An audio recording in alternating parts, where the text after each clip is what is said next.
What if I told you that this very moment, right now, you stumbling upon these words, is no accident?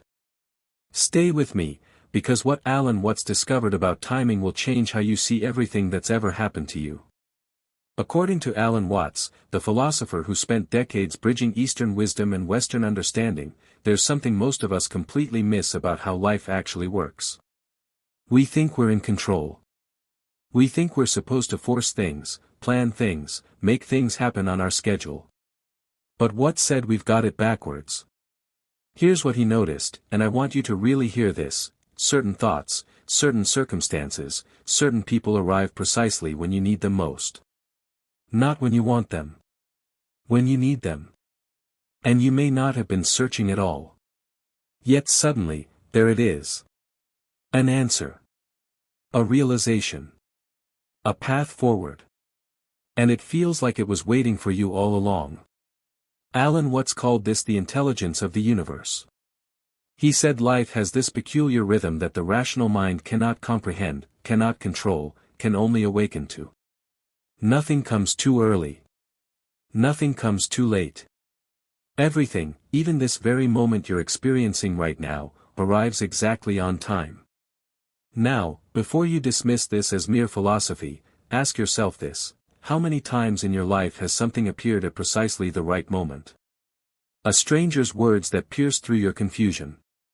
A sudden insight in the shower. An opportunity that opened just when you thought all doors were closed. You called it luck. You called it coincidence. But what if, as Alan Watts discovered, it was neither? What if it was simply the unfolding of a pattern so vast, so intricate, that your small mind cannot grasp it, only surrender to it? In the East, they call this the Tao, the way things move when we stop forcing them. And according to Alan Watts, this isn't mystical nonsense. This is how reality actually operates. So the question becomes, are you ready to see it? Alan Watts said something that most people find deeply uncomfortable at first. He said that what we call coincidence is actually life's way of reminding us that we are part of a larger harmony. A pattern so immense that the ego cannot control it, cannot manipulate it, can only recognize it. Think about this for a moment. Really think about it. Those turning points in your life, the ones that seem to arrive out of nowhere, were they truly random?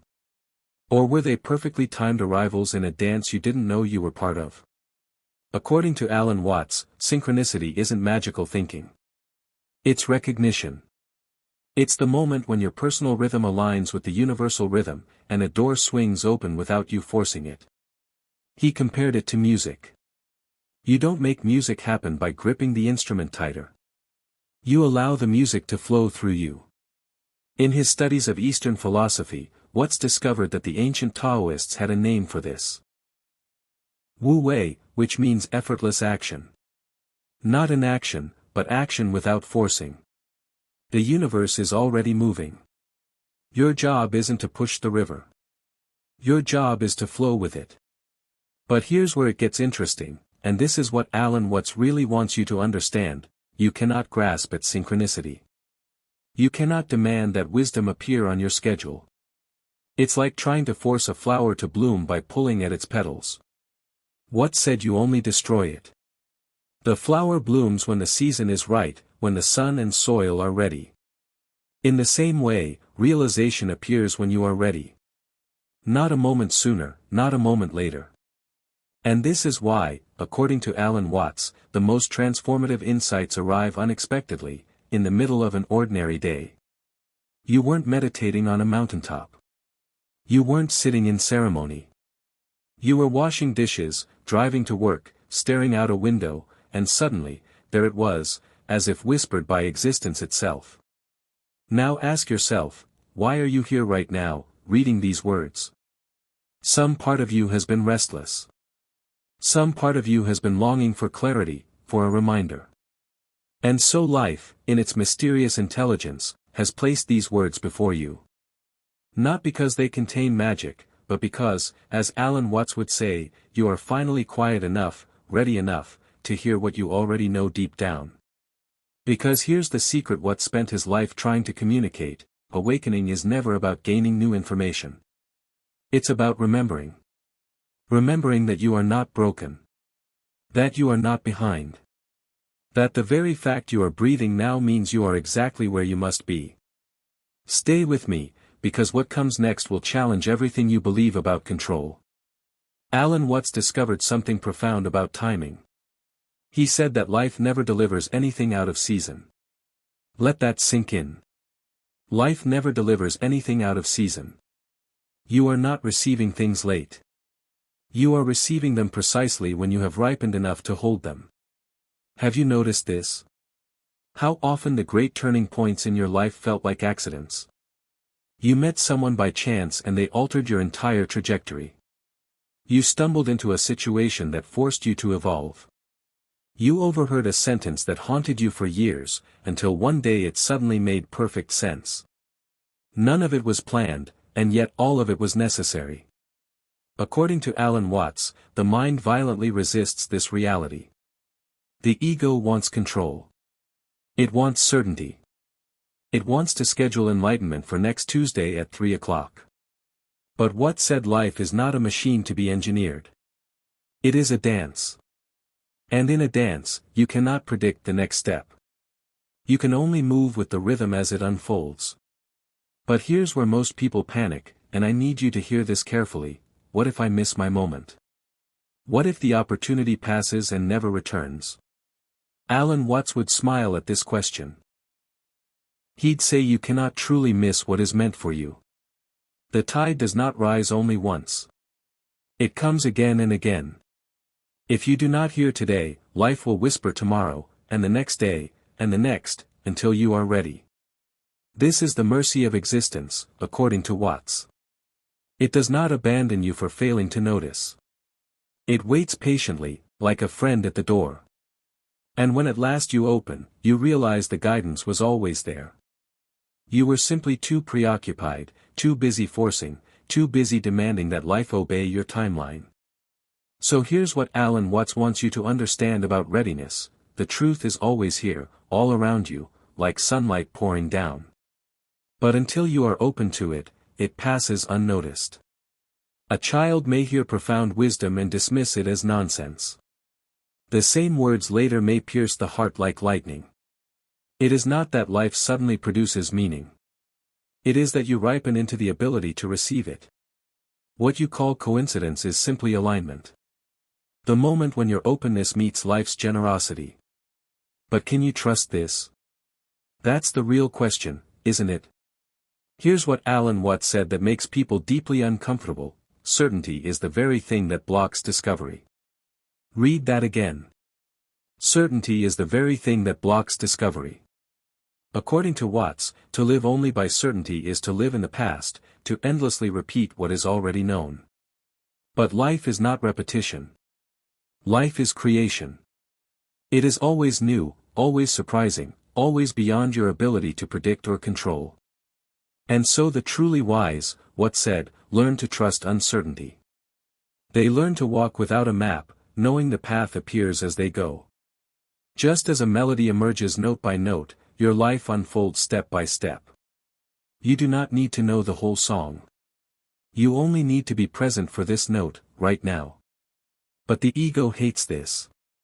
The ego says, no, I must plan. I must be certain. I must know where I'm going before I take the first step. And Alan Watts would say, this is precisely why you're stuck. You're waiting for a guarantee that will never come. Life doesn't offer guarantees. It offers invitations. Think about it. How many times have you looked back at your life and said, if that hadn't happened, I would never have arrived here? What felt like a mistake at the time was actually a turning. What felt like devastating loss was actually a doorway. Alan Watts called this the wisdom of insecurity. The willingness to live without the false comfort of control. According to Watts, life in its mystery knows how to place before you precisely what you require. Not always what you want, mind you. Your wants are shallow. But your needs are profound. And life always delivers what is needed, even when it arrives wrapped in disappointment, confusion, or pain. Now here's the part most people miss, and Alan Watts was insistent about this: you are learning to trust this right now. Even your resistance to these words is part of the process. Even your doubt is teaching you something. Because trust isn't blind faith. Trust is what emerges when you finally see the pattern, when you look back and realize that yes, somehow, it all worked out. Not the way you planned, but the way it needed to. So when you feel the urge to force, to control, to demand that answers arrive on your timetable, remember what Alan Watts discovered through decades of study and meditation: what you need arises when you are still enough to allow it. Life does not withhold. It only waits for your openness. And when you stop straining, when you stop grasping, the answers appear. Not because they were absent, but because your eyes have finally opened. But how does this wisdom actually arrive? Pay attention to this next part. Alan Watts said that most people miss the truth because they're waiting for thunder and lightning. They expect wisdom to arrive with trumpets and fanfare. But according to Watts, truth almost never works that way. Truth appears as a whisper. A quiet phrase. An ordinary moment. A fleeting thought. And that is precisely why so many overlook it. They're scanning the horizon for the extraordinary while truth sits beside them, patient and ordinary, waiting to be noticed. According to Alan Watts, this whisper carries more power than any shout. Why? Because it does not impose. It does not force itself upon you. It resonates. It stirs something already within you, something that was always there, waiting to awaken. And you feel it not as information being added, but as recognition. As if life is saying, yes, you knew this all along. You are at such a moment now. Uncertain of your path. Confused by the noise of the world, by the endless demands, by the voice in your head that says you're behind, you're failing, you're not enough. And suddenly these words find you. But here's what Alan Watts would want you to understand: these words are not here to fix you. They are here to remind you that you are not broken. You are unfolding. You are not late. You are right on time. Watts spent years trying to help people see this simple truth: life does not measure you against clocks and calendars. Life measures nothing. It flows, and you flow with it. And when you stop forcing, when you stop rushing, you discover the rhythm has been carrying you all along. You were never outside the dance. You only believed you were. So much of our suffering, according to Alan Watts, comes from the belief that we are behind. That we must rush to catch up. But catch up to what? To whom? There is no finish line. There is no schedule written in the sky. You are the rhythm of life itself. And life cannot be late. The seasons do not apologize for arriving when they do. The tide does not scold itself for retreating or advancing. Why then, Watts would ask, do you imagine that you alone in all the cosmos should be out of step? You are not. And when you truly see this, everything changes. According to Alan Watts, one of the greatest illusions of the human mind is the belief that we are somehow separate from the natural order. We look at trees and rivers and birds and say, that is nature. And then we look at ourselves and think, I am something else. I am outside of it. I must work harder, do more, become better. But Watts said this is absurd. You are not in the universe. You are not separate from nature looking at it. You are the universe. You are nature itself, in human form. And just as the apple tree apples, you are a human being who humans. This is what you do. This is what you are. And you cannot do it wrong any more than a wave can crash incorrectly. So when the voice in your head says you're behind, that you should be further along, that everyone else has it figured out except you, Alan Watts would say, behind what? According to whose timetable? Who wrote these rules you think you're failing to follow? The truth, according to Watts, is that you are moving exactly as you must. You are unfolding at precisely the pace required for your unique journey. And when you see this, truly see it, you relax. You stop grasping. You stop demanding that answers arrive according to your schedule. And then, like magic, the answers appear. Not because they were absent, but because your eyes have opened. Have you noticed this? When you stop straining to remember a name, it suddenly comes back to you. When you stop forcing inspiration, the idea floats up of its own accord. This is the same law Alan Watts spent his life pointing to. What you need arises when you are still enough to allow it. Life does not withhold from you.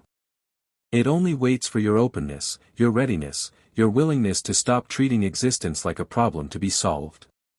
Perhaps this is what you are learning right now, in this very moment. To trust that what you need will come. To trust that you are not forgotten. To trust that the universe is not indifferent but intimate, whispering constantly, though you may not always be quiet enough to listen. And when you finally hear the whisper, you call it synchronicity. You call it fate. But Alan Watts would say it is simply the eternal dance, and you were never separate from it. So let me ask you something, and be honest, isn't it curious that even your struggles, even your failures, even the moments you call mistakes, have served this rhythm? According to Alan Watts, nothing is wasted in the grand design. The heartbreaks ripened you. The failures softened you. The disappointments prepared the ground. Without them, you would not be ready for the insight when it comes. The stone must be cracked, Watts said, before the light enters. The soil must be broken before the seed can grow. And so even your pain has meaning, though you may not see it yet. Later you will look back and say, ah yes, without that, I would never have awakened to this. Nothing is wasted. Everything is woven into the pattern. Everything belongs. When you despair and ask, why now, remember what Alan Watts discovered, because now is the only time anything can happen. The lesson does not arrive in the past or the future. It arrives in the present. Always here. Always now. And if you open yourself, you will see that what you need is already given. Alan Watts spent his entire life pointing to this simple truth, this profound recognition: the perfect condition is now.